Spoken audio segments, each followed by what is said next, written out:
think. And she said yes? Yeah, she said yes. Then we had like wine. And did you cry? Called everyone. No, I didn't cry. Did you cry? I actually don't have tear ducts. No? I'm just kidding. Look way quieter. Okay, so next topic. How do we value a house? Yes. When someone says, I want to sell my house, what's the value? What do you do? I just make up numbers. I'm just kidding.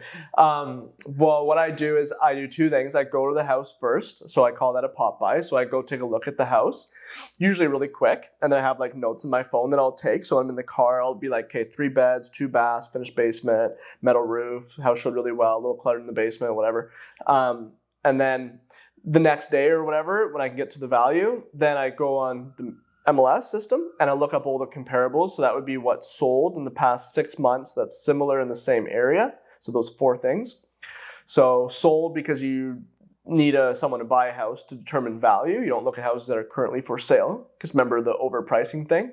If like you're my neighbor and you're overpriced and I'm valuing my house off yours, then I'm going to be overpriced too. If anything, it would help kind of set a benchmark. It's like we should not be here.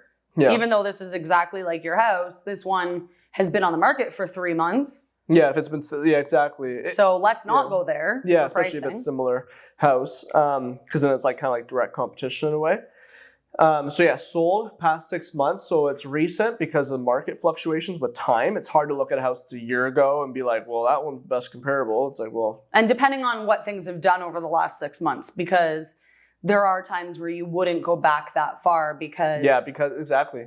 Because like 2022, the market was going down a lot or it was like really changing fast. I remember there's a time where I was doing 3 months, 4 months maybe. That's and then same area, so the land value is the same because land value, like my dad being a home appraiser, I know through him really well like land value differences. So like land value on Stuart Croft versus like Dublin Street's way different, or you know Longview Drive versus like right here. So you need to be able to look in the same area, so that we don't have to worry too much about being wrong on the location, and that's done by same area. And then same style. So I would never look at a 2-story if I'm valuing a bungalow, or a side split if I'm valuing a 1.5-story. I should look at bungalows when valuing a bungalow. And usually when you do that, it brings it down to like 2, 3, 4, 5, maybe up to 10, 12 options, like comparables. Because I've already seen the house, now I'm in a good position where I can go through all 12 of them, look at all the pictures, it's all there on the MLS, pick the ones that's, the one that's most similar.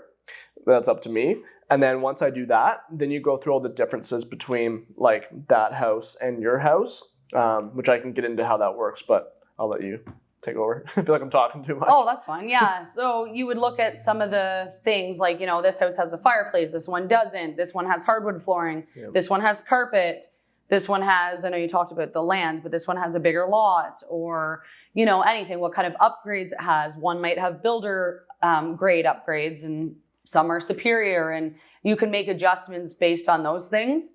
In terms of the actual pricing of those adjustments, so, I know that there's kind of ballpark figures, but sometimes, as you know, those numbers don't actually align with what they've sold for. Like, for example, I've seen houses say that sell for $500,000, and then the exact same house with a garage sells for $502,000. The garage is worth more than $2,000. Yeah, but might be because of other differences, like maybe the one that's 502 is a smaller lot or something, or the time period it's sold in.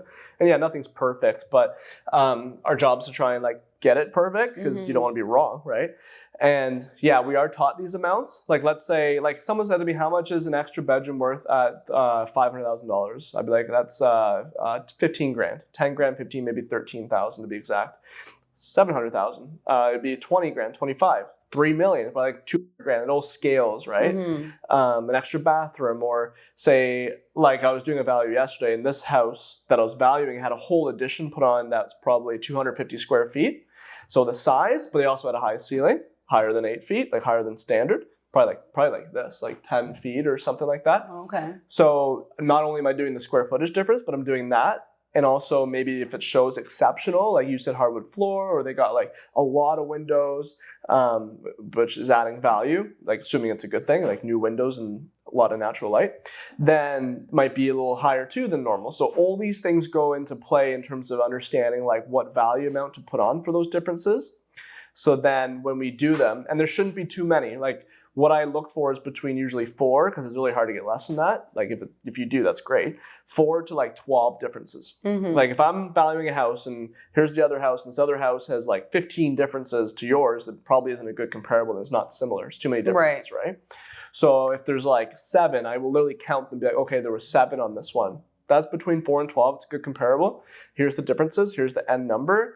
And then with that, what I do is I tie it back into like the lowest price home, the average, the highest, like the overall neighborhood statistics in the past 6 months and even 12 months, and just place a $10,000 range, like using my discretion. Because at the end number is like 523. I'm not like your house is worth 523. I would say your house is worth, I think, on the higher end of that range or a bit lower because the way it ties in with the neighborhood overall. Say it's on the lower end, then I think it's probably 510, 520. That's the value of your home. And that's with like 98% certainty or higher. Like I don't want to like be like, yeah, you know, it's worth 515, but it could be 530 or it could be 500. Like that's a huge range, and one's overpricing or one's underpricing and selling too quick, and that's not why we're getting paid, is to guess value, in my opinion. It's kind of like a pet peeve when agents do that, but so yeah, that, and I place that range, and then from there, that's the value, and then we could talk about like pricing strategies after that. So. Is there anything else that I think I missed in terms of like how to value a house? I feel like, I guess what you could do, not just with value, but prices, look at what else is for sale and see like, okay, these houses are for sale that are similar. They're priced around here. So maybe, I said our value is 520, 530, price it at 535 or 539 or 545, somewhere in there. But because there's like 3 houses that are 540, maybe let's go 535 and all of them will come to your house and you're still within that range where you should be. And that increases the odds of it selling and for maximum value. And I also feel that the ones that have actually sold are a true picture. So until the houses have sold, I mean, who knows where those prices came from? Yeah, exactly. And depending on how long they've been on the market and that sort of thing as well. So when you're looking at comparables, you want to look at ones that have sold because they've sold for what they should have, most likely. Ones that have expired because they were most likely overpriced. Your competition that's on the market right now, houses that are for sale. So kind of taking a look at everything. And then on top of it, I don't go by this because sometimes I walk into someone's house and they're like, what do you think? Instantly. Yeah. But there is also some value in our feeling because we sell so many homes, we go in so many homes. That's not how I price them, but in the end, that's what you might be like 2% factor on everything. Where like my discretion is kind of higher or lower than what the number's saying based on that. And I've had listings like that where I've like told them all these comparables. I think you can get more, and I say to them, I know that might sound strange because all the data is showing this. But I just think yours would sell for more. Yeah. And it does sometimes. Yep. I always say like, understand the difference between like value and price. So like first steps, get value. And that's based off that whole analysis thing. Like check the house out, do this, sold past 6 months, same area, same style of home, differences, get that value range. And then after that, talk about price. When you talk about price, that's when you look at what else is for sale, because that's the price tags of those homes. And then you can exploit like a little gap here or over here. Or just price it right where where the 1% above the max value is telling you. That's basically the whole process. We should have got your dad on this podcast. Yeah. Why didn't we think of that? What do you do? We can. We should next time. I'll force him. Yeah. He's forced me to do a lot of things in my life growing up, so I'm going to force him. You got to be on this at least once. Yeah. Sweet. Thanks, Jess. Thanks, Brandon. I'm going to value houses now.